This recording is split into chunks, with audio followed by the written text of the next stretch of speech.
Welcome, real world PDR. So today we're going to take a look at a couple of different lights, but before we get into that, make sure you subscribe, like this video, share it with your friends, all that stuff. So we're going to be answering one of your questions. First, let's pay homage to the Freedom Mullet. Casper, you're doing a great job with that.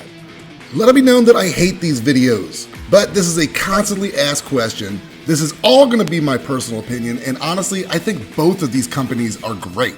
So much so that I've actually become friends with both the owners, but it would be pretty flippin' disingenuous of me not to put my friends even in the hot seat of these tool reviews. Uncomfortable for me, but you asked for it, so here it is. Hey, what's going on? This is Jim with Real World PDR. A lot of you are asking me about the difference between the Elimadent fatty light and the Stuckey mobile light. So we're gonna look at the fades today and some of the differences, and that should help you make your decision, opinion. Casper slamming doors, what the Hey man, look, they call me One Take Jim and I'm not changing that for nobody. So yes, we're taking a look at this Elimadent light versus this Stuckey light. Now this is a side-by-side. I'm not pitting these against each other because it's gonna come down to personal opinion. But to form that opinion, we're going to look at some pros and cons of each. The first most obvious thing is the batteries. The Elimadent still is using the old deep cycle type batteries that we've been using forever. Now, one might think that would give it an hours of usage per charge edge over the Stuckey, which is using this very small and portable battery.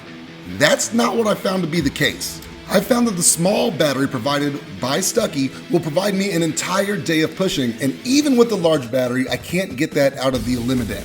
Combine that with the convenience of not having to drag around a large battery, I think Stuckey takes an edge in this category. Both of them connect to your stand pretty similarly and work best when used with a never loose from Carbon-Tech.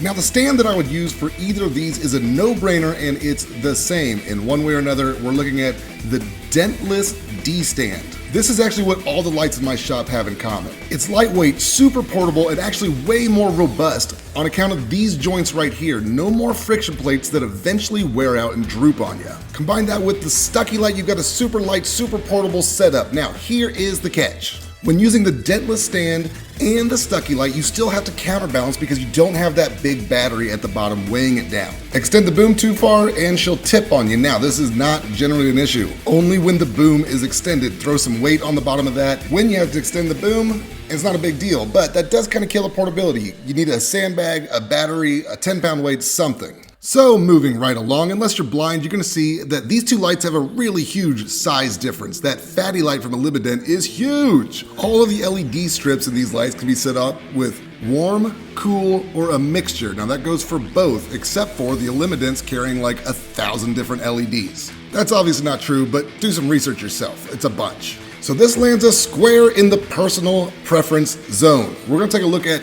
the different fades between the Stuckey and the Elimadent because they are altogether different. If you know nothing about fade, well then you need to go to realworldpdr.com. Contained within PDR 101, I have what I'm told is the best fade tutorial that's ever been made.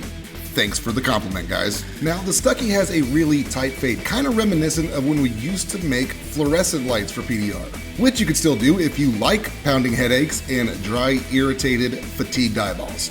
The Elimadent has what I might call a more modern fade, only because I find a lot of new guys prefer this over that tighter fade of the Stuckey. Now, looking from this front view, that you can definitely tell that Elimadent's gonna have a nice, soft, luxurious fade where that Stuckey is nice and tight. The reason that you see the Elimadent in my video lessons more often is because it's easier to photograph. Also, let me point out, the second day I had this, Casper broke my lens right here, so pay no attention to that.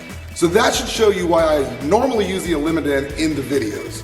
It's a nice soft fade. It's not hard to get the dent in the shot, but that doesn't mean it's what I'm using whenever I'm not taking videos. I generally prefer the Stuckey because I prefer that crisper fade. Let's help you decide by watching this dent get repaired with a little of both. So I'm a real big fan of this. Now I should point out that you can move the lens closer or further away from the light in the Elimadent, which will give you a sharper and softer fade. This one's set up in the middle, so this is just how I have mine set up. And keep in mind that you can change these lights from cool to warm or whatever you prefer. I literally just grabbed this thing because it doesn't make a huge difference to me personally. So what you're seeing is a light setup Casper style. I believe this was Casper's light. So what you can take notice here is how extraordinarily easy it is to find that good balance of light versus dark, to find your center lines, all things we discuss at realworldpdr.com in the video lessons. It's really easy to do that, and it's super easy to get a shot of it. That's why you guys see so much of this. Also, being so wide, it covers a lot of area, which means you're not going to be moving your light so much. So let's switch to the Stuckey. Now, take a look at this dent. Same dent, I just immediately moved. That's what it looked like in the softer fade. Now take a look at the tighter fade. It actually looks a lot worse. That's because you're seeing every single detail that's left. To be honest with you, yes, it is harder to find that perfect fade, but when you do, it's gonna show off a little more detail. Now, personally, I got used to the fluorescent life. I actually really like a nice tight fade like this. I think it helps me finish a little bit better. A real tight fade is not going to stroke your ego throughout the course of a repair because it's going to show you everything that you're screwing up, but it will, in my opinion, remember this is a personal flippin' opinion, I don't need your hate mail. In my opinion, this is going to help you clean up the very end stages of your dent a little bit better. So here's the facts, Jack. You can't fix what you can't see. You need to know how to use and own a high quality light if you're looking to do high quality PDR repair.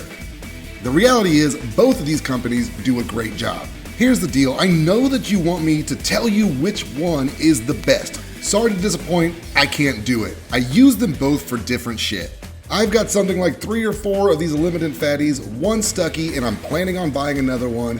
On the daily, on my retail shop, I'm definitely using the Stuckey a little bit more, but here's a picture of us doing hail. Not having to move your light in the middle of a large hail job is what this Elimadent fatty light was basically made for. So if you catch me on the hail trail, you might see me gravitating towards that Elimadent light.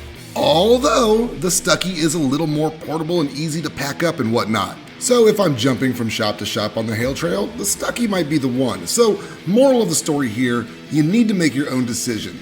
I've given you a pretty good side-by-side here, and that should help. Also, hop on some forums, ask people who own both like I do. So be happy that 2 great guys and 2 great companies are giving you 2 great PDR light options. So I'm sorry to disappoint, but there will be no king declared today. If you ask me which one I'd be willing to give up, I would punch you in the mouth and steal whatever light that you had. Hold up, I retract, I will crown Casper king of the freedom mullet.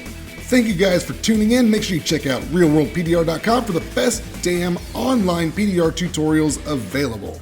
Also, if you haven't heard yet, the Real World Order PDR podcast is now on iTunes. Definitely check that out. First episode's up, second's on its way. And check out Revolution PDR Tools, the black powder tip we just came out with, and the Declaration, which has been named by a representative from Anson as Accessory of the Year so far. And our latest release are the rev handles from revolutionpdrtools.com. Holy shit, I just realized I'm a super busy dude. I'm gonna go take a nap.